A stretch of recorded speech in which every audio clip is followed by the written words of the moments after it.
Hello, my name is Rick Houston, and welcome to the Scene Vault Podcast, your source for all things NASCAR history. Presented by QWare. Maintain excellence.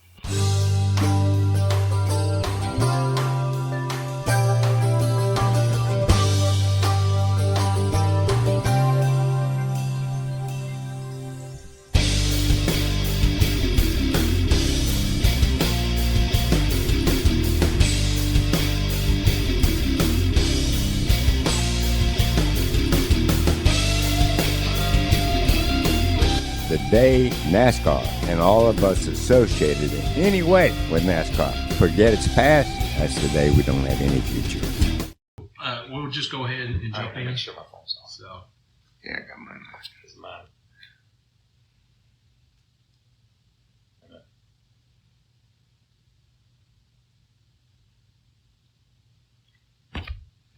you got a paint case? Yeah, let me tell you why. I was going to say, this is going to be good. It is a good story. Okay, all right. Everybody at the racetrack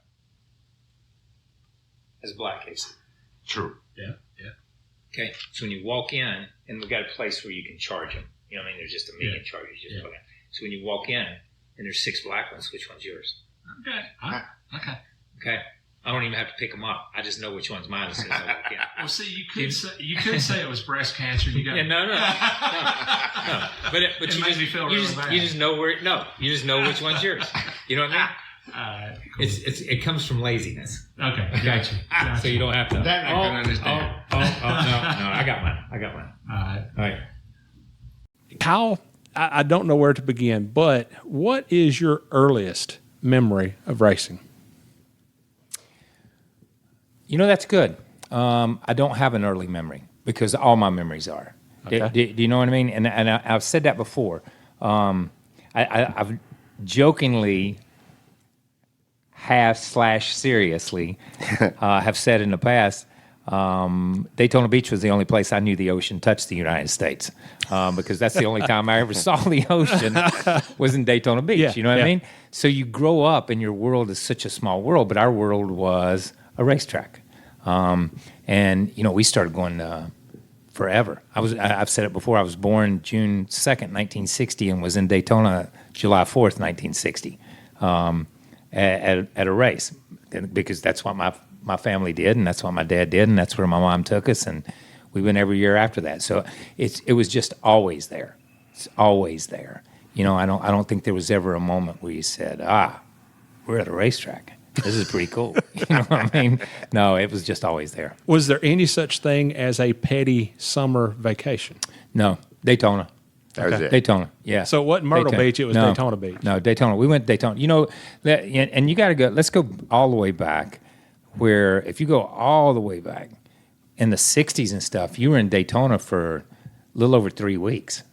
Yeah. We go down there, and when we were in the first, second, third grade, and early in elementary school, my sister Sharon and I, our teachers would give us all of our work for the next 3 or 4 weeks. Really? Yeah, and we go to Daytona, and we'd bust our butt and get it done like in a week. You know what I mean?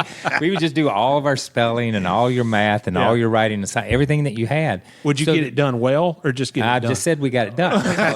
My sister would get it done well. Okay. My sister, but so we were down there in a hotel. We used to stay at the Royal Beach, and you'd get an efficiency, which was, you know, you had an adjoining room that Sharon and I would stay in. My mom and dad had a room, and then you had a kitchenette that kind of connected them.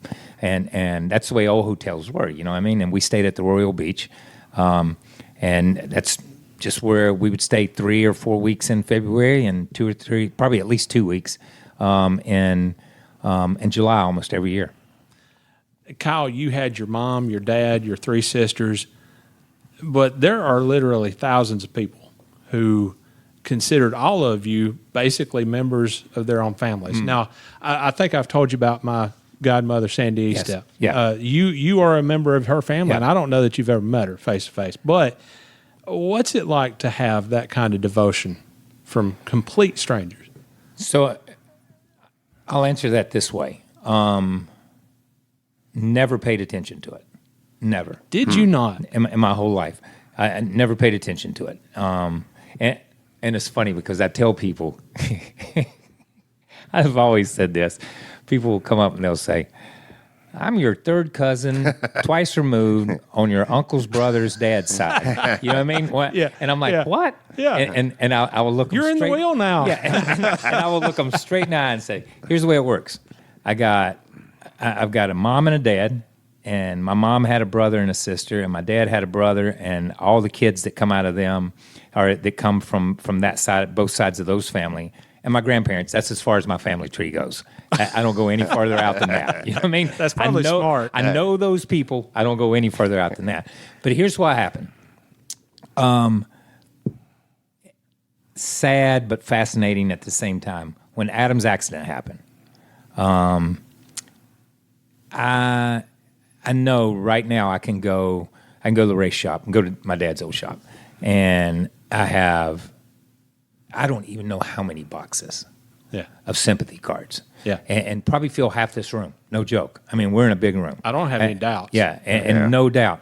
And when I started receiving those sympathy cards, and I'd open them and read them and open them and read them, I felt really bad for the people that wrote the sympathy card because they had lost somebody. Yeah. And that's the first time in my life that I ever realized the impact that my granddad and my dad and that that motorsports or racing and NASCAR had on people's families. You go into their living room every Sunday. They come and watch you, and you're not. It's funny. You're not Richard Petty anymore. You're just Richard. You know what I mean? Yeah. And you're just Richard's son. And then Adam was my son. So it was really funny to experience that because it was like it was a paradigm shift. You saw the world from another side. You're right. I don't think I didn't pay attention to it. Right. When I was in the middle of it. I just didn't pay attention to that part of it. You know what I mean? But when Adam's accident happened, it was amazing. And there were other times that, you know, it would cross your mind or you would see it when a guy would come up and he would show you a Polaroid, you know, and it would say July 1964. You know what I mean? Yeah, you know how the yeah, Polaroids yeah, were. They yeah, just they had to print on the bottom of them or the photos, the Kodak pictures had that. And he would say, that's my dad and that's me when I was 8. And this is my little boy and he's 8 and I want his photo taken with you. So you look at it and it's like, well, that's 3 generations of their family. Mm-hmm. You know, so this is now 3 generations of our family with their family. So you do become part of their family. Yeah. There was, on a lighter note, there was a story in Grand National scene one time about you playing basketball, and some guys are giving you a hard time. Yeah. And your mama came out of the grandstand to take care of business. Yeah, we rode home together that night because they threw us both out of the gym. That's Was true. that routine for her? Listen, my mom never. If you think my mom never thought NASCAR made the right call, so why would she think that a referee made the right call? Let me say that. Was she that mama? Really? She was just that competitive and that Really? intense about things. You know what I mean? She was just that. She was competitive. I'm not sure Richard Petty's got a competitive bone in his body compared to my mom. And I will say that if you put them side by side, because it was totally different. But yeah, I had fouled a couple of guys. And listen, I was wrong. I know I was wrong. But you got to argue your point, whether you're right or wrong. You know what I mean? And she jumped in an argument with us. Next thing I know, I think I had a technical or something, and next thing I know, we're asked to leave the gym and then the premises, so we just rode home together that night. Now, along the same lines, am I right? I seem to remember that you were a good enough basketball player to attract attention. No, not basketball, football. That was football. Football. I played football. So, University of Georgia, right? I went Georgia Tech. Pepper Rogers was the coach there then. That goes back that far. So East Carolina, I talked to some guys from East Carolina and a lot of other schools, Catawba and Right. a lot of schools around here. But I had already, now I'm not going to say this is smart, but I had already established that when at the racetrack, you only hit or got hit possibly once a day. Okay, where in a football game there might be a series of downs where Yeah. you got hit a lot. You know what I mean? Yeah. So I chose the one over the multitude. Okay. And I'd already decided I was going to be. I wanted to try it. I wanted to try to be a race car driver anyhow. From when I was younger. Kyle, your first start ever in a race car is at Daytona. Yeah. That just doesn't compute in my mind. You had never done any short track or anything. No. Had you ever tested anywhere? That was the Blue Falcon, wasn't it? The Blue Falcon. That's right. So you get in the car for the first time ever in that competition. was really it was the Blue Falcon, and we named it that as a joke because Mike Bean or Steve Meal and all of us at the shop. The thing was Richie and all those. It was we referred to it as FART. Falcon American Racing Team. So that's why we added it. Oh, that's clever. It was very clever. Bunch of teenagers. I was 18, man. I mean, we were all young. Yeah, that was my first start. Yes, they would not let me. Listen, my dad, when my dad started racing, my granddad would not let my dad start until he was 21. And so when I come along, I mean, I had always been told you're going to be 20 or 21. I mean, you're not going to be able to do anything. But I was already coming to the racetrack. I mean, I'd see you guys. I was already coming to the racetrack and had been coming to the racetrack. And shoot, man, when I was 14, 74, 75, right along in there, I carried tires during pit stops. Wow. Signed in as a minor and went over the wall. You know what I mean? Yeah. That's pre-insurance for all you people out there. So I mean, you know, I'd been around it and stuff, but could not drive. Would never let me sit in a car, even at the race shop, and crank it up and drive it through the parking lot or move it around or do anything. Never. So Well, once you do that, you're hooked. yeah, I mean, I know. But the drug is in effect. Yeah. So the thing was, he said, I told him they wanted me to go to school. Yeah. Wanted me to go to college. Wanted me to go to school, and all parents do. I mean, that's what you want your kids. So that's what they wanted. My mom had visions of grandeur that I would become a pharmacist and run the pharmacy in downtown Roundup. And though I grew up to resemble multiple drug dealers, I never became a pharmacist. You said it. I never become a pharmacist. But I told him, I said, okay, I'll go to night school. So I went to Asheboro, to a business school in Asheboro. Got kicked out there. They refunded my mom's money. One of the saddest days of my mom's life, because I would come straight from work, straight from the garage, and sometimes I would have worked in the body shop, so I looked like I had talcum powder all over me because I'd been, sanding Bondo, or sometimes I would smell like lacquer thinner or Varsol or something. So I just didn't have time to. I just went straight from work there. So Now, how long did you last?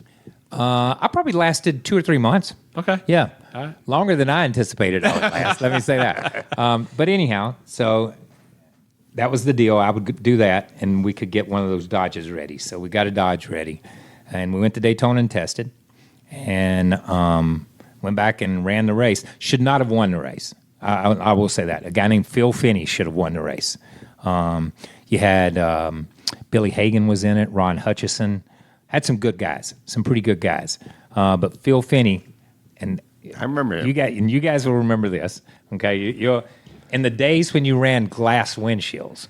I think Phil hit a seagull with about 10 or 15 laps to go, and the windshield caved in, and that just stops you. You know what I mean? I mean, with a big hole in the windshield, and the windshield caved in. So it came down to me and Rezac or Revac, whatever. And anyhow, Brevac. yeah. And anyhow, I ended up winning the race. So that was my first race. I was standing next to your father on top of the truck Yeah. while you were driving in that race. And I bet he was a nervous one. Oh, he'd say into the headset, "Move up, Kyle, move up."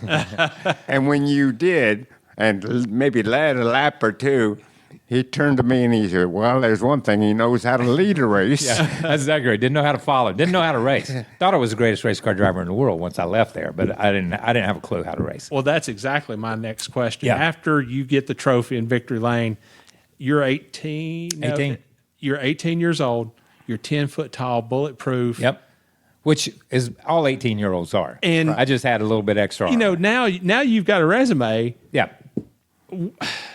honestly, what were your expectations for? I didn't have any expectations. That's a great question because I don't believe. Did you expect to go set the Winston No. Cup circuit No. on its ears? No. And I'm going to tell you this. I don't believe that I ever had, and maybe that's what my biggest fault, one of my biggest faults. I never had any expectations. Listen, you're 18. You go to Daytona. Yeah. You can go out there and run 195 miles an hour. You don't give a rat's rear end what anybody thinks about you. Yeah. You don't care about anything else. You're just having fun. You're 18 years old, just driving, So for me, I think the thing was, no. Did you just turn that on? That's I good. thought I did. Come on, man. So that's Steve Wade, ladies and gentlemen, Steve Wade. So the thing is, there were no expectations, and understand that I had grown up with, and so to this day, I'm still batting 1,000 when it comes to ARCA. Yeah. Because I never run another ARCA race. I never got back in an ARCA car, period. So that is my claim to fame. But I say this. I grew up around Pearson and Baker and Bobby and Donnie and Cale and Leroy and Charlie Glotzbach. And I mean, you can go through all of them. Okay. So I go straight from ARCA to running Cup. So I jump straight out of an ARCA car, and the next thing I come over to Charlotte to test because I'm going to come to Charlotte and race. And I had no clue how to get around Charlotte. I crashed 3 times in 2 days. You know what I mean? Trying to figure it out. Finally, just wiped the car out so bad we couldn't put it back together, and I couldn't go test. So they were like, "Well, we know he can get around a big track. Let's go to Talladega." So my first Cup race was Talladega. So, I go to Talladega, and I'm on the same track with Richard Petty and David Pearson and Cale and those guys, and I'm like, holy crap, man. These are the guys that I grew up when I was 8 and 9 hanging out with by the swimming pool in Daytona Beach, going with my dad to Riverside and going out to dinner with him and just hanging out because that's what everybody did. Everybody hung out. So it's like, looking back, it's a little surreal to think about it. You know what I mean? Yeah. It's like, hey, I delivered paint to Picasso, and now I'm painting with him. Hey, what's the deal? You know what I mean? It was that kind of thing. So, so it was crazy, and I'll never forget, man. Went to Talladega, qualified 18th or 19th, because that's when you used to have 2 rounds of qualifying. You'd take 20, and then the next day come back and take 15 or 20 or whatever they did. And you were at Talladega from Tuesday on, but qualified, and I thought, man, I out-qualified Bobby Allison. This is going to be big. They dropped the green flag, and I don't know where those guys went. I have no idea where those guys went. Yeah. You know what I mean? And I knew, I knew they were, I had watched them race my whole life, and I knew they were all great, every one of them. But when you're out there and you see them, it's different. And that day I think I run the top 10 when the day was over with. Finished in the top 10. We'll say I run the top 10. Finished in the top 10. There's a difference in running in the top 10 and finishing in the top 10. But I'll never forget, man. I'm out. And you had that Talladega, and you had looked like an old bridge. Remember the garage area looked like it was just barely hanging on. Yeah. And I get out of that thing, and I'm beat. I mean, I've run an ARCA race. I've never run a 500-mile race in my life. No, anywhere. Yeah. So I jump in this thing. I get out, and I'm laying on the concrete and just laying there. And Pearson comes by in his loafers with his cigarette, and he kind of nudges me with his foot, and he said, you're going to have to get tougher if you're going to run with us. And the thing was, I don't think, honestly, until that moment, because I was 18, man. 3 months before that, I'd been playing football and basketball and baseball. I mean, I was in shape. But I don't believe it until that moment that I realized how tough they were. Yeah. They weren't They were physically tough because they were mentally tough. They were just strong between their ears. You know what I mean? They wouldn't fail because their brain wouldn't let them fail. You know what I mean? And even when their body gave out and they had broke bones and they were just barely hanging on, hell, they were still driving. That was the toughest group of guys ever, period, bar none. Nobody that's come after was like that group was. So it was just a learning curve. It was different being out there than it was watching. Well, I think I know the answer to this, but you and maybe one other driver faced monumental and probably unrealistic expectations from a lot of people, you and Dale Jr. Yeah. Did you even think about No. that to try to manage it at all? No. And this is why I say that. I was very, and I think you got to go back to my mom a little bit, because the thing is, listen, it's like, if we could pick probably out of 10 race car drivers, you could pick 6 or 7. And I would say, okay, maybe if that guy was my dad, I would have different expectations. But, you know, you're asking me to go one-on-one with Richard Petty, and that's totally different. Yeah. You know what I mean? Yeah. You're asking Junior to go one-on-one with his dad. And his dad is as much reputation and legend as it is anything else. You know what I mean? But and so same with my dad. I mean, you because if we go back 90%, 80% of the races, Rich Petty ran 1,000, 1,100 and some races. And out of that, only probably 250 were on TV. You know what I mean? You're just hearing secondhand what people said he did at Wilkesboro or what people said he did at Bristol. But you know what I mean? Earnhardt at least came along and you saw it. You know what I mean? You can go back and watch some of that stuff. You know what I mean? But, you know, legends are built from people that, we go back to your other question. You know, you become part of their family. Well, they're going to brag on you. Yeah. You know, they're not going to tear you down. They're going to brag on you, man. So I didn't have any expectations. And I go back to that before.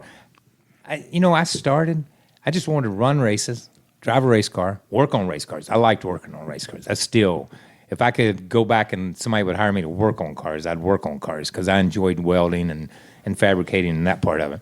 But, you know, I never tried to be Richard Petty. And I said this before. And there's a couple of pictures of my granddad and my dad and myself and then Adam. If you had an opportunity, if we could turn back time or go to a place where you could bring my granddad in here and ask him 6 questions, and then bring my dad and ask him the same 6, ask me the same 6, and then ask Adam, you're going to get 4 different people. 4 totally different people, not even a little bit close. You know what I mean? My dad was nothing like my granddad, and I'm not really anything like my dad.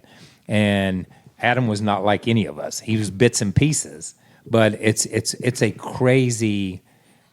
I don't think any of us looked at being a clone of Lee Petty or being a clone of Richard Petty, or Adam looked at being a clone of any of us. That's obviously something that you've learned to deal with over the years, the expectations and everything. And I got to say, Kyle, on social media, you are a master at clapping back on my people. gosh. And people will get on Twitter and say, you're not your dad. And you'll go right back after him. Yeah. So that's something that you've had to deal with since day one. Forever. But is that something that you have ever talked to Dale Jr. We talked about? Yeah, very little, because I have. I just have a different personality. Really? I have a strange personality. You don't say. And listen, when I went to drive for Felix, and people would say stuff, Felix is like, "Man, you got skin like an armadillo," and I'm like, "No, not really." Yeah. It's just that I don't care what that guy says. I don't know that person. He doesn't know me. You know what I mean? He's read about me in the paper. He's watched me on TV. He doesn't know me. So, and I don't know him.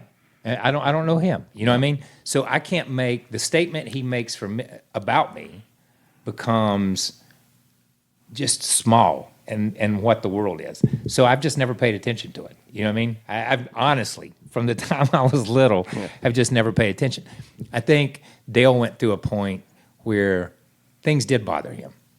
And he had to get to that place where they didn't bother him. And I think he's in a lot better place now. And I think Amy has been really, really crucial to help him a lot.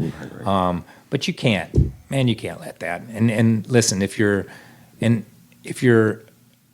put yourself out there in the public, and you're in the public domain, and I see this all the time with people that are actors and stuff, it's like, we want our privacy. You know what? Then go to the mill and work. Do more work. You know what I mean? Absolutely. If you're going to do this, that's what you're doing. You can't have just one side of it. Right. You gotta take the whole thing, but you got to be able to. At some point in time, you got to deal with the whole thing. Right.